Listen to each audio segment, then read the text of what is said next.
você já se sentiu totalmente desesperançoso, cansado no mundo dos negócios? Já teve dúvida se realmente é possível mudar alguma coisa no mundo dos negócios? É possível fazer diferente no mundo dos negócios? E se é possível, se você já conheceu histórias que foram diferentes, por que foram diferentes? O que aconteceu que gerou essa mudança, essa diferença? É por isso que a gente está aqui. Meu nome é Henrique e eu vou estar junto com vocês no nosso novo podcast, o Executivo no Divã. Não é não, Ricardo? É isso aí, Henrique. Primeiro, assim, agradeço muito essa parceria. São muitas histórias juntos, né, Henrique? Você como psicólogo, muito focado no organizacional. Eu aí com uma carreira executiva de muitos anos de estrada. Para a gente dividir um pouco das nossas experiências, né? De tantos aprendizados que a gente teve aí nessas décadas aí atuando nas organizações. Isso aí, muito bom. E aí tem uma coisa muito legal, e esse é o propósito desse podcast, gente, o Executivo no Divã. Somos duas pessoas com essas formações complementares, como o Ricardo falou, e a gente quer justamente trazer a nossa experiência para mostrar, sim, é possível mudar o processo. Eu vou me apresentar um pouco, o Ricardo vai se apresentar e a gente já vai começar a falar do primeiro tema, que é autoconhecimento. Bem, meu nome é Henrique, eu trabalho há 20 anos com desenvolvimento de equipe, com desenvolvimento de lideranças, cultura organizacional, sou psicólogo, como o Ricardo falou, e a minha missão é justamente mostrar e praticar e vivenciar que é possível fazer diferente no mundo organizacional. Eu costumo falar que eu já joguei em todas as posições do jogo, então tive uma ONG quando tinha 18 anos junto com amigos, já fui executivo, já tive empresa, vendi empresa, já fui executivo de recursos humanos, já fui sócio de empresa, já fui colaborador de equipe e eu acredito e já vivenciei que é possível sim a gente ter uma cultura organizacional diferente, mas isso parte do ser humano e aí do autoconhecimento e de uma boa dose de divã. E você, Ricardo, se apresenta aí. Então, quando a gente fala inclusive em autoconhecimento, tem um amigo que fala que aquela música do Milton Nascimento, Caçador de Mim, expressa muito a minha pessoa, né? Eu iniciei muito cedo, com 18 anos eu já estava trabalhando na tecnologia, com 19 eu já tinha assumido uma posição de liderança no Tribunal de Justiça do Distrito Federal. Desde lá eu venho atuando em várias situações diferentes, em organizações diferentes. Tive uma empresa por 20 anos. Dentro dessa empresa tive a oportunidade de lidar com muitos desafios, principalmente de formar líderes, né, que tivessem alta performance. Também fui executivo de uma empresa, CEO de uma empresa internacional. E nas minhas formações sempre teve muito presente esse lado humano, né? Estudar esse lado humano, porque eu acredito mais do que processos e produtos, pessoas é a chave mestre aí para que a gente possa realmente ter resultados satisfatórios, não só para as pessoas, para a empresa, mas para toda a sociedade. Então é esse arcabouço aí de experiências, formações, que a gente vai tocar essa bola aí, tentando ofertar para as pessoas formas diferentes de buscar melhores resultados, né?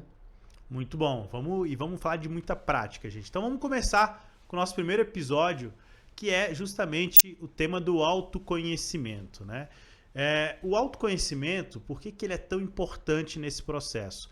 Tem um camarada muito importante chamado Humberto Maturana, que é um cientista e um biólogo cientista, concorreu ao Prêmio Nobel e ele foi o primeiro cientista que comprovou efetivamente que a realidade ela é muito mais interna do que externa. Ou seja, você está aqui nos assistindo, outra pessoa está nos assistindo, está assistindo a mesma coisa, o mesmo podcast, as mesmas falas e vai ter alguém achando muito legal e alguém achando muito ruim.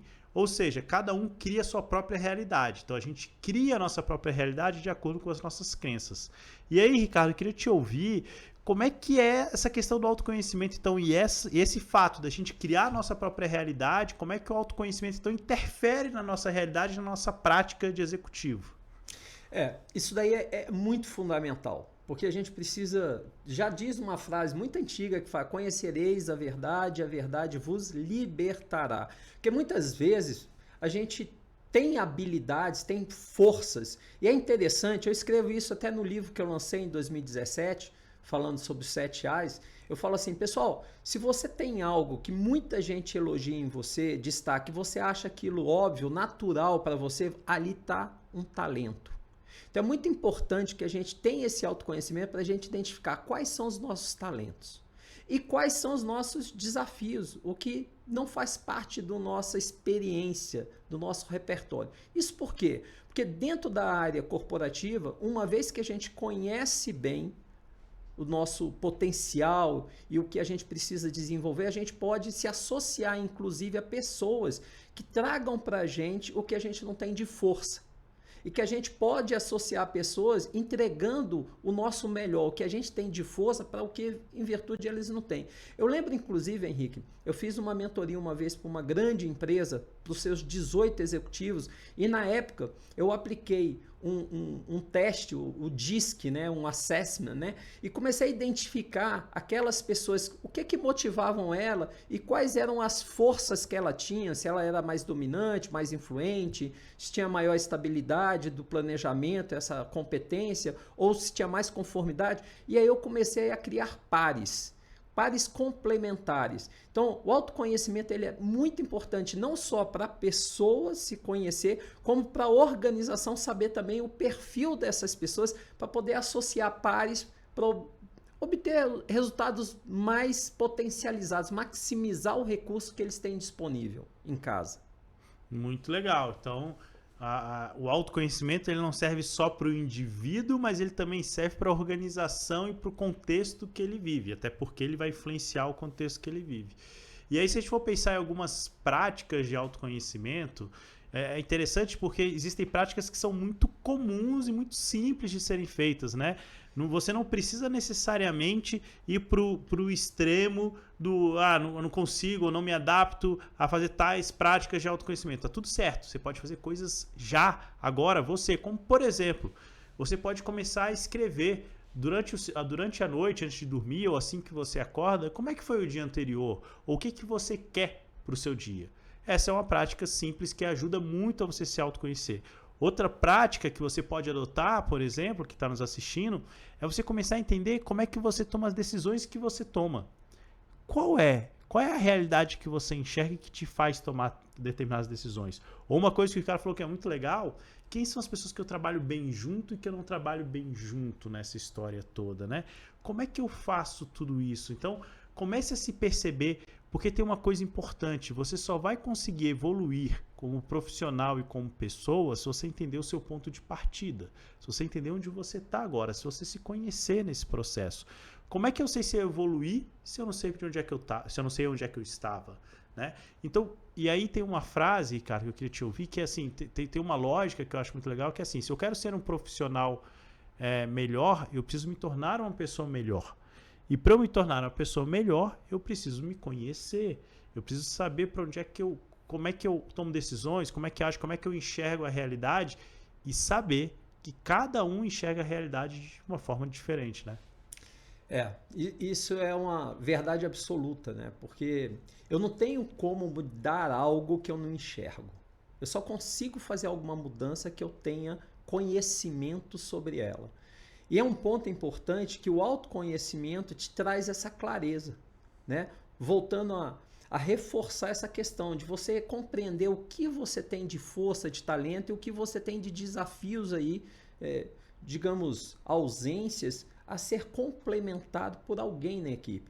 E é interessante que as pessoas buscam muitas vezes ocultar as suas deficiências, as suas dificuldades, e isso num trabalho de equipe vai vir à tona.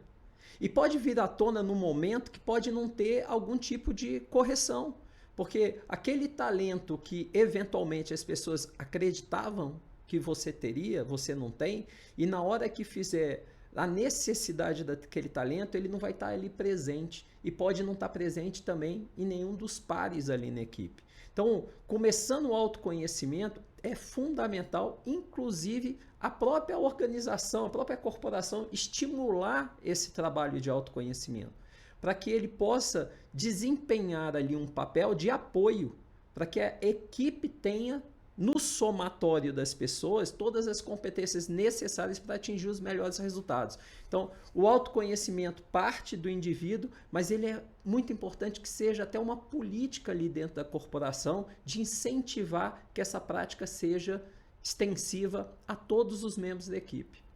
Isso é importante, porque se você lidera uma equipe e você quer que a sua equipe vá para um próximo nível, você vai ter que incentivar o autoconhecimento, né? Você vai ter que proporcionar que as pessoas da sua equipe se conheçam cada vez mais. E aí eu fico pensando aqui, né, imaginando, e aí trazendo um pouco para a minha história, e aí também, Ricardo, trazendo um pouco para a sua. Eu lembro momentos que eu estava muito cansado quando eu estava como gestor, né? Muito cansado, ou estava me sentindo muito pressionado.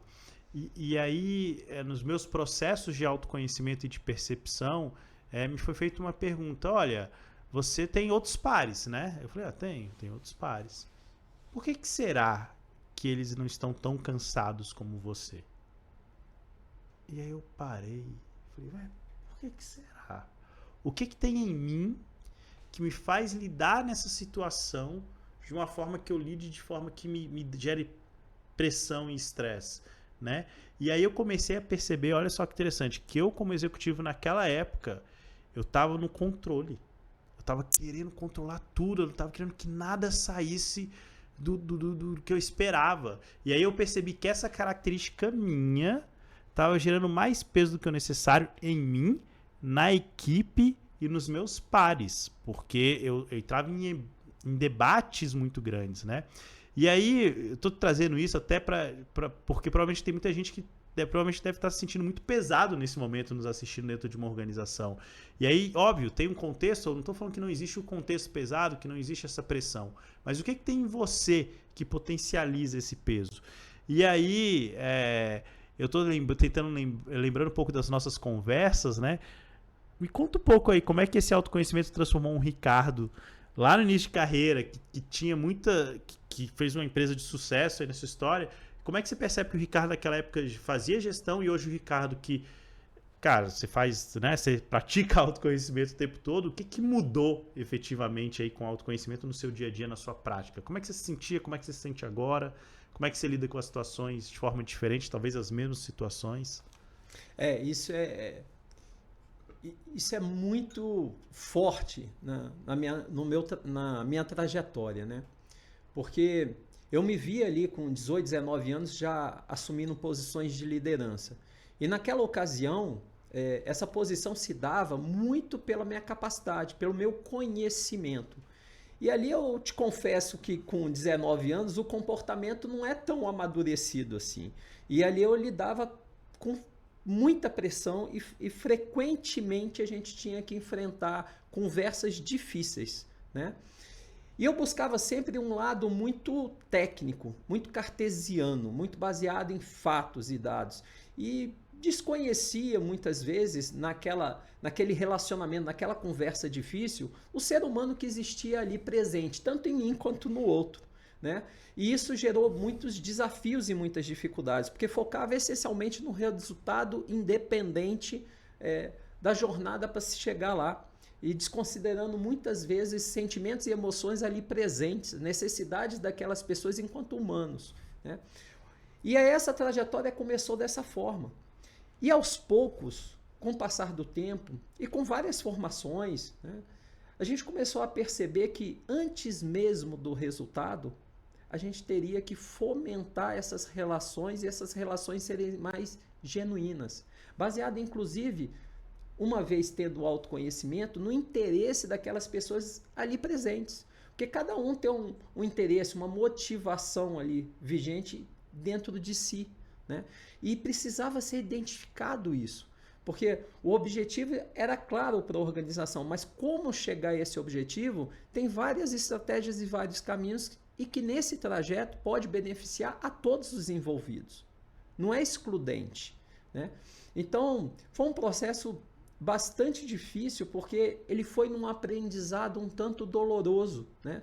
Por situações muitas vezes que chegava a extremos de conflitos e que ali foram vários aprendizados para a resolução desses conflitos, né?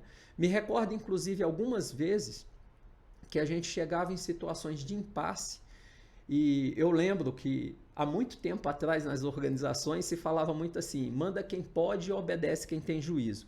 E isso se destrói muito, essa empatia organizacional tão importante em momentos de desafios e crises. E a gente teve recentemente, né, a questão da pandemia, o quanto impactou as organizações, a questão emocional das pessoas e que a gente teve que efetivamente olhar mais para o lado humano das organizações, né, Henrique? Não. Uma coisa que eu falo muito nas aulas que eu dou por aí, pelo Brasil e fora do Brasil, é que a gente, como liderança, a gente tem que olhar para o processo e para o resultado, porque eles são domínios completamente diferentes, né? E é interessante quando a gente pergunta para as pessoas o que eles têm que cuidar, geralmente a gente fala só do resultado. E a gente esquece do processo. E aí nada acontece, porque você pode ter um bom processo e um resultado ruim, mas você também pode ter um processo horrível e um resultado ruim, e qualquer uma dessas duas combinações não gera sustentabilidade, né?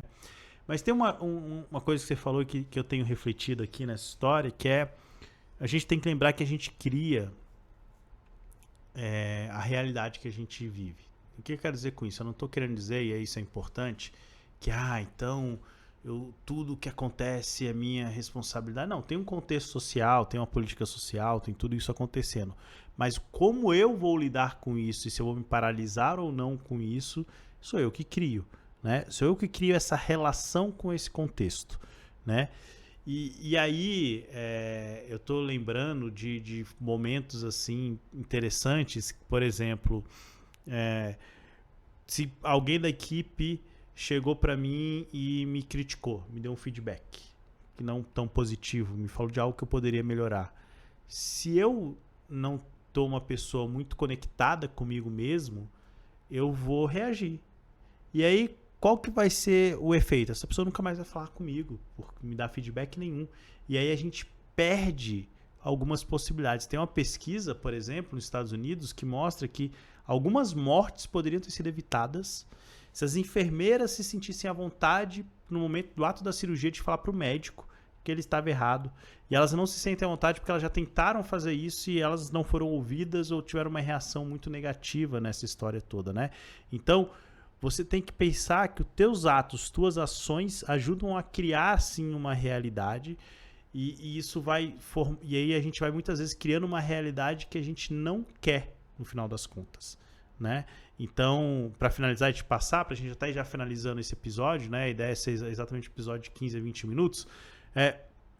Muita gente, não sei se você já viveu isso, mas eu acredito que as pessoas já viveram, assim, de entrar a gente na tua sala e falar assim, não dá para trabalhar com o Ricardo mais não. Ricardo, nossa senhora, Ricardo difícil demais, etc e tal. E aí você tem dentro de si, se você não percebe, você tem a coisa de querer salvar o mundo, né? Você quer ser uma pessoa que fala, quero salvar. Aí você chama o Ricardo. Fala, Ricardo, me falaram que você isso, aquilo, tem que resolver, etc e tal. Qual é a realidade que você está criando? O Ricardo vai sair falando assim, cara, não confio mais em ninguém aqui. Não confio em você, gestor, que ouviu de mim, ouviu outra pessoa falando de mim e acreditou. E tem alguém da equipe que está indo falar de mim. E agora? E aí você, gestor e gestora, caiu nessa pegadinha, porque você não caiu no seu síndrome de querer salvar o mundo, né? Então perceba, se você não se conhece, você muito provavelmente está reproduzindo uma realidade que você não quer. Esse eu acho que é o ponto. É isso. E é muito importante em todo esse processo a abertura para feedback, né? E a forma de dar esse feedback é fundamental. Por isso que não tem como, né, você avançar no autoconhecimento só na sua perspectiva. Requer, sim, abrir e estar pronto para escutar o outro. Porque eu costumo até falar sobre isso assim, você pode até se ver diante do espelho e se enxergar ali refletido, mas você não consegue no espelho olhar para as suas costas. Você precisa de alguém que te fale sobre você coisas que você desconhece, mas que elas observam em você. E aí a famosa janela de Johari, que é outro tema, outro assunto que a gente possa abordar mais na frente. Perfeito. Então, no final das contas, autoconhecimento também é relação, né? E no próximo episódio a gente vai falar de uma questão também ainda no autoconhecimento de certo modo, que orienta muito as nossas ações, que é a tal da sombra. Mas isso a gente fala no próximo episódio. Grato por estarem com a gente nesse primeiro episódio. Espero que tenha agregado. Qualquer dúvida, qualquer comentário, entre em contato com a gente está aqui para ajudar. Bem-vindo ao Executivo no Divã. Obrigado aí, pessoal.